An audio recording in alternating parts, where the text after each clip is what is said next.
In the last video, I talked about how Super Mario Bros. Wonder is basically this generation's Mario World, and judging by the views that it got, it seems that you guys really enjoyed this video, like, a lot. Now, in that video, I made a good amount of comparisons between the two games, but I didn't really go too in-depth with the more visible similarities, and considering that's what the video started out as conceptually, why not take a look at 5 of the major similarities shared between both Super Mario Bros. Wonder and Super Mario World.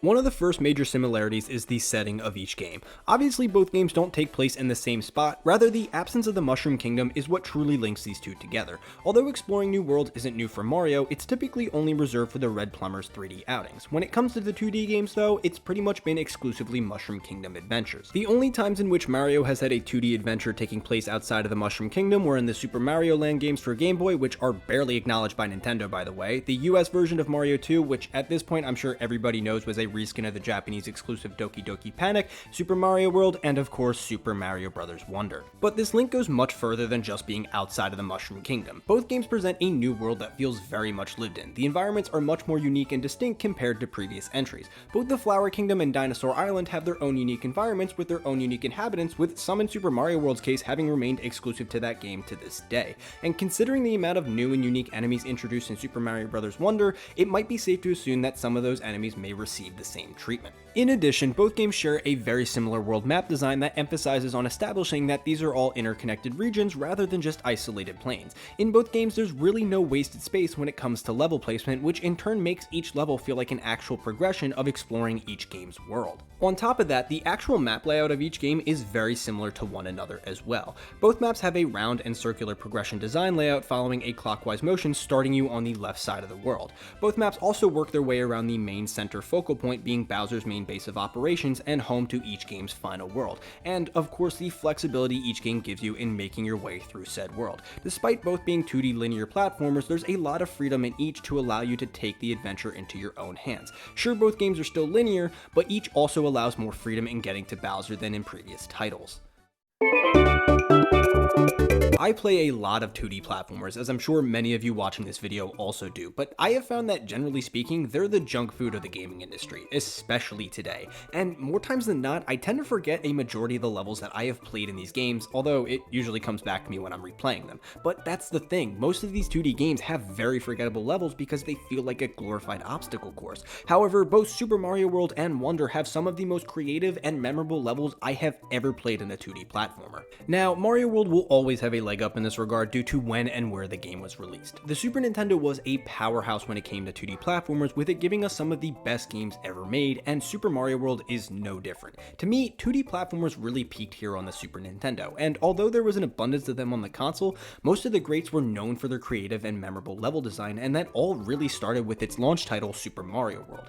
I think what also helps Mario World stand out is that it's the only Mario platformer on the SNES, a stark contrast from the 3 games that we got on the NES, and even though I think the original Super Mario trilogy on NES is very good, I can also admit that there are some points that you just get that feeling that, oh, it's just another level. With Super Mario World though, you're discovering new things left and right. The game takes full advantage of the context in which each level is placed on the world map, and despite how repetitive that may seem at first, no level theme here really overstays its welcome too much. In fact, many of the levels here have their own distinct scenery that gives each level more of its own identity.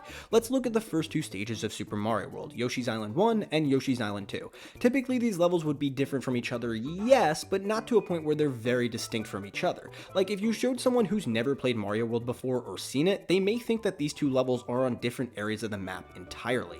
Of course, you also have a few new areas introduced in the game as well, with the forest theme making its Mario debut, and probably the most memorable, Choco Island. But there's also other interesting mechanics introduced, like the Switch Palaces, that offer a creative way to gauge difficulty in the game. In fact, there's a badge in Mario Wonder that does the same exact thing. Speaking of Wonder, you already know what I'm going to say about this game's level design. It's fucking amazing, and it's all thanks to the advent of the Wonder Flower. Funnily enough, I actually find that even without the Wonder Flower, Mario Wonder still offers a ton of amazing and memorable memorable levels well before encountering the game's main gimmick. I like the new Soup games, I do, but damn, the best levels from those games can't even compete with Wonder's Wonderless levels.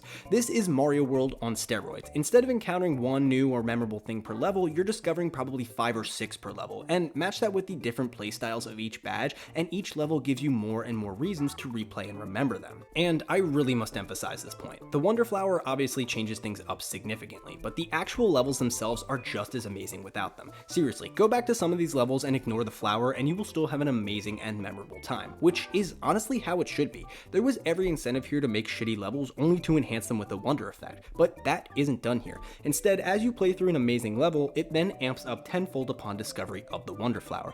And seriously, props to the development team for not making the Wonder effects feel stale as well, which I know was a major fear before the game came out. Both of these games are leagues better than their predecessors when it comes to pure fun and memorability in the level department, which is honestly kind of ironic considering that Mario Wonder's developers were allowed to take their time while the developers of Mario World had to rush to get the game finished.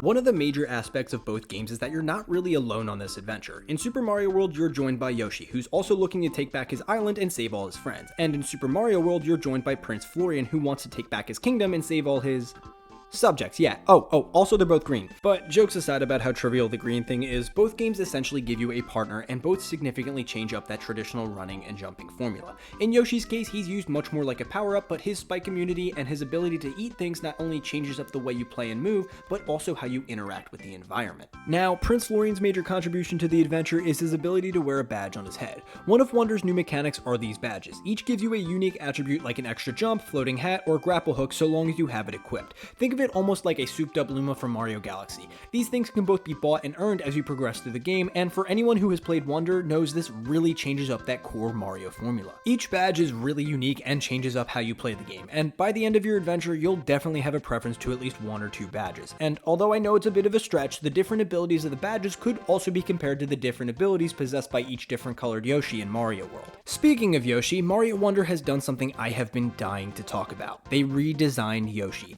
Now, for the most part, every mainline character got a redesign in Wonder, but Yoshi's is special. See, I have always had a soft spot for the original Yoshi design in Mario World. I don't know, just the more simplistic and more, I guess, animalistic design to the character is something I've always liked. I mean, I think the modern Yoshi design is good, but it feels more like a cute, marketable creature rather than just, a goofy looking dinosaur with a long ass neck. Speaking of long ass necks, the Mario Wonder Yoshi brought back the more goofy looking side of the character, which I think is amazing. Both have the big ass neck and the more simplistic design that I personally prefer. I don't know, to me, the new Yoshi design in this game is a happy medium between the classic look and the more modern one. Each game also shares the same 4 colored Yoshis with green, red, blue, and yellow all being present.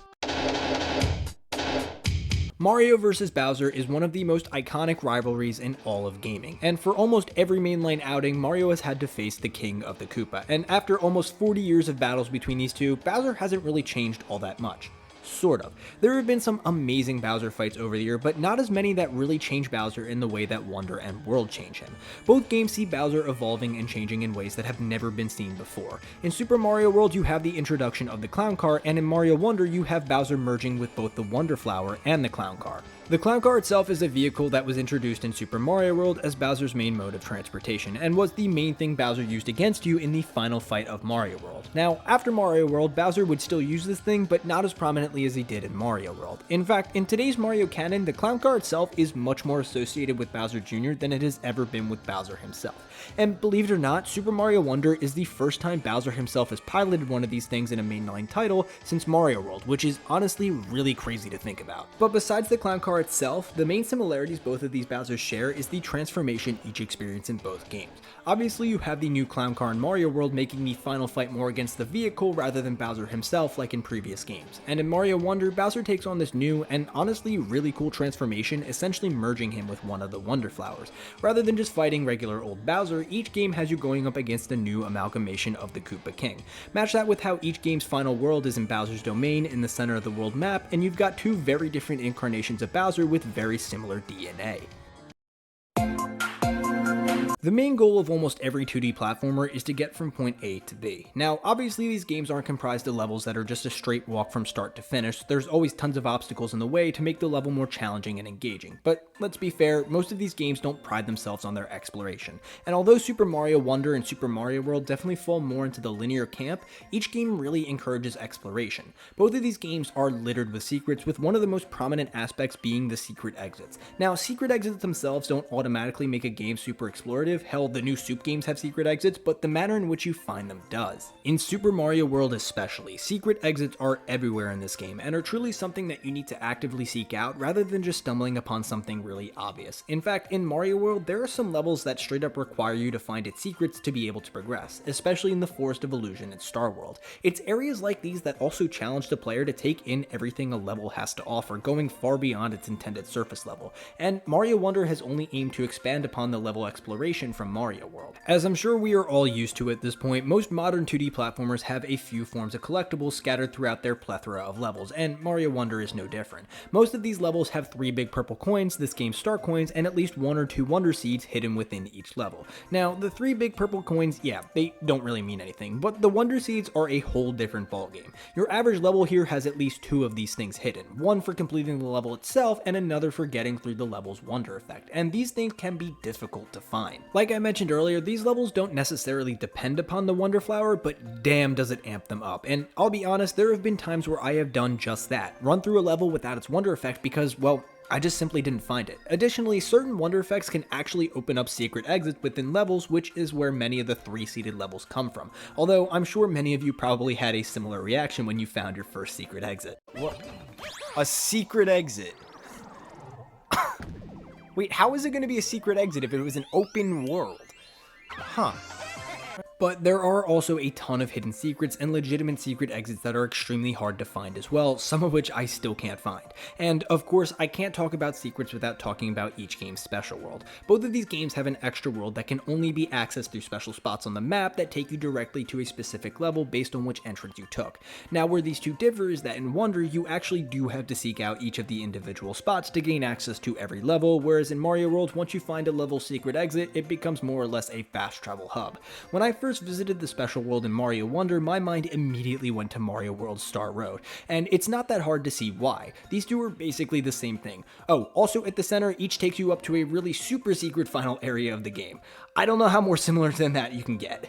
At the end of the last video, I said that Mario Wonder is basically this generation's Mario World, and having gone through a more itemized list of similarities between the two, I find that the bond between these two is only stronger. But hey, what do you guys all think? If you have more direct similarities between the two, I would love to hear them. I originally had about 9 smaller sections, but ended up condensing them to about 5 bigger sections, but with that, I'm probably going to go back and continue to try and 100% this game.